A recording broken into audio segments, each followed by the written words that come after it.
یادگاری غار خواجه اسحاق ولی در واقع یکی از یادگاری‌های تاریخی خیلی بی‌نظیر در حدود جمهوری به حساب می‌رود. این یادگاری در دهه مخشبت ناحیه عینی جایگیر است و موضعی که یادگاری جایگیر است یعنی همون غار از مرکز دهه تخمینا یک 20-22 کیلومتر دورتر میباشد.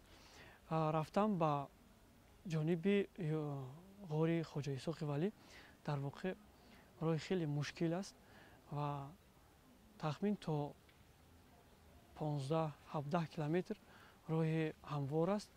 پس از این راه کوهی سر می شود و راه کوهی این راه خیلی مشکل گذاری آدم راه می باشد که گذشتن آن برآمدن به کوه بسیار خوفناک است برای هر خیل آدم. از اینجا مثلا اگر کوهنورد نباشد یا آدمی که اصلا از زاده کوهستان نباشد فکر میکنم که برای اون مشکلی ایجاد میکند رفتن و رسیدن به مکانی که غار جایگیر است.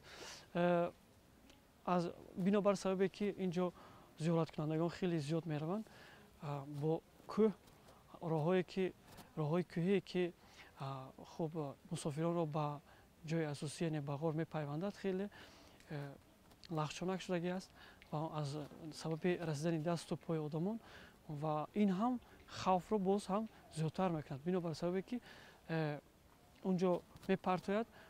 از همین خاطر آدمان زیارت کنندگان پیش از رسیدن به غار اول پای افضل‌های خود را از پا بیرون میکنند و به غار دوام میدن راه خود را. وقتی که به نزدیکی غار میرسید اونجا یک شاخ خیلی بلند است تا غار برآمدن. در اونجا بندها آویزان است و با دو بند آویزان است. با یک بند زیارت کنندگان میان خود و یک بند دیگر دستان خود داشته بالای کوه میبرایند.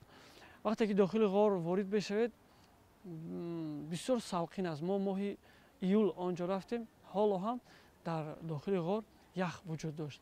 خیلی سوقین است. حتی داخلتر غار میشد خنکی از حد زیاد است و در درآمدگاه غار از دهن غار تا نزدیک جسد تخمینا یک 19-20 متر راه است.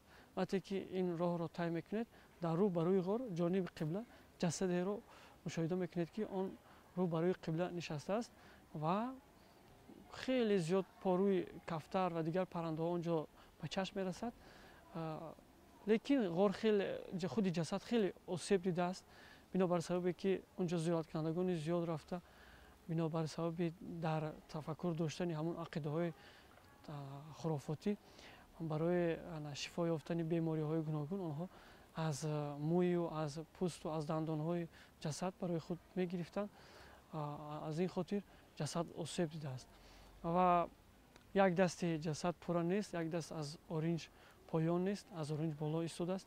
چند تاری از موی سر و چند تار از ریش ها یک قسمی از بدن پوستش نیز در بدن خشک شده ایستاده است و از جسد که میگذارید باز راه ادامه مییابد.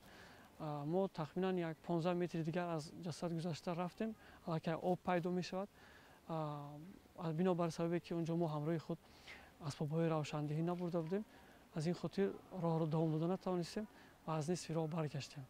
بنابر قول متولی غار این غار گویا که خیلی ادامه مییابد و موافق بعضی گفته‌های ساکنان محلی غار راهش تا سمرقند رفته میرسد و از روی گفته‌های متولی در اینجا 372 قبر دیگر وجود دارد در داخل غار که از اقربایان از خویش و از یاران خواجه اسحاق ولی باشند.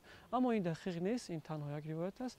آن وقت دقیق می شود که عالمان و سیاحان این را با چشم خود بینند و ضرور است امروز ما و عالمان و من ارخئولوژها تحقیقات خیلی چقور علمی برده شخصیت جسد و دیگر پهلوهای ناروشنی وابسته به این یادگاری را برای خوانندگان، برای اهل علم و برای مردم من آشکار سازد.